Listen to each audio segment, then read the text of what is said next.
The origin of La Fleur de Mal, the flower of evil. Some deeds are written in history, some deeds become legend, and some deeds are always myth to begin with. The year is 585 AD, and history dictates that a mighty king saw off Viking invaders with a mighty sword known as Excalibur. A sword so powerful that to this day no other sword in creation has ever been equalled in might. But there is always one story lost in time, which tells a different tale. Merlin the Wizard had for years predicted that a great king would be born who could turn the tides against the Vikings. He set about crafting with the forger a great weapon with the magic of an army, blessed with the fire of a green dragon, all contained within the metal of a sword. Learning of this weapon, Mephisto the demon looked to steal the sword for evil, but it was given to the Lady of the Lake in order to shield its whereabouts until the worthy king was ready. Mephisto, now assuming a mortal form, was hunted and left England for France.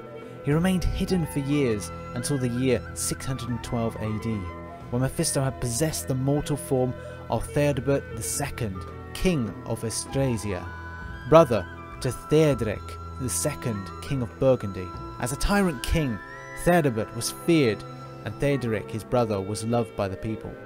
Mephisto had evil ambitions to be king of all of France and then the world. Mephisto put in motion a plan to make his own sword. He sent his spies to England to capture the forger. He summoned his people to retrieve the strongest metal and imprisoned a red dragon in a cave on the borders of his kingdom. Theodebert sent word to his brother Theoderic so he could join him for this occasion. Unbeknownst to him, he would be the first victim of the quest to seize power of the kingdoms in France. The forger, who was now a frail and old man, was tortured to give out his methods of creating Excalibur. Mephisto, posing as Theodebert, forced him to work on the forge whilst the dragon heated the metal to liquid form. Theoderic entered the cave with pure disbelief. "Brother!" Mephisto bellowed, seemingly happy to see his kin, continuing on the ruse that he was still Theodebert. "What are you doing here, brother?" Theoderic said. "I'm creating history. We are going to rule the world. We're going to have the same power that Arthur has in England. But we aren't going to settle for saving our borders. We'll have it all. Everything." Whilst this exchange of words continued, the sword was lifted by the weak forger in its cold form. "Brother, you don't understand. This isn't what it is to be king. Greed and power takes over the good that we could be doing. Now stop this madness," Theoderic said. "I will create my weapon, and you will see firsthand the might of my power," says the possessed Theodebert. At this moment, the forger runs and stabs Theodebert through the back. He screams, "Ah!" in pain, then closes his eyes and stands motionless, impaled. Theoderic looks mortified as his brother is dead. Then, Theodebert opens his eyes and utters, "Your brother isn't in right now, but I am." Mephisto turns, removes the sword from his back, and guts the forger, then makes his way to the dragon. He then holds the sword high above his head and says in a demonic voice, "I am Mephisto, demon of the underrealm, and I summon the spirit of Zarathos, the rider, the soul catcher, to control the will of the blade, the bearer.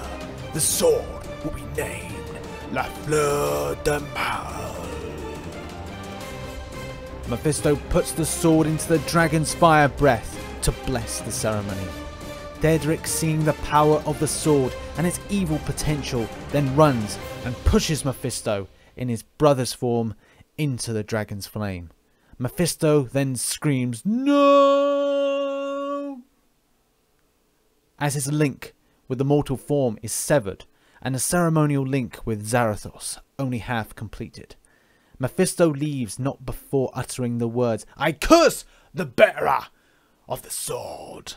Theodebert, learning of the true power of the sword to summon the power of souls, decides to keep the sword in the pursuit to do good.